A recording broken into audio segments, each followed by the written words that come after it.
मु कैवल्य study centre को आपण मानक समस्त को स्वागत जनाऊँगी। एक्चुअली मुझे आपन को किसी इनफॉरमेशन देवा चाहूँगी। आपण मैंने जानी एबे गवर्नमेंट आपणकर OSCIT जो कोर्स एबे बाहर करिसंती, तो सेटा हमर कैवल्य स्टडी सेंटर रे पिला मानकू कोर्स सिखाउची, जोटा कि आपण जानिथिबे Odisha state certificate in information technology.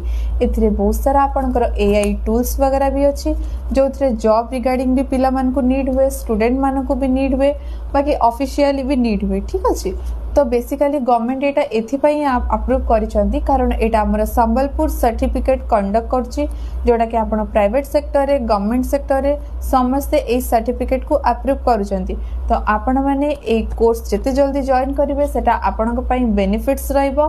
ता सहित राउरकेला रो कैवल्य स्टडी सेंटर ही हमर ए कोर्सटा सिखा जाउची। तो आपण माने टाइम वेस्ट न करिकी जेते शीघ्र हबो कैवल्य स्टडी सेंटर रे कोर्स जॉइन करंतु। ता सहित आपण जदि अधिक डिटेल्स वगैरह जानिया को जाउछंती, तळे हमर कांटेक्ट नंबर अछि, सेतिरे आपण कांटेक्ट करिकि मध्य इन्फॉर्मेशन जानि परिबे। नहले आपण हमर Rourkela coil Nagar D22 Kaivalya study centre near by Hanuman temple सेठी भी आसिकी आपण हम ऑफिस मध्य विजिट करि परिबे। Thank you so much.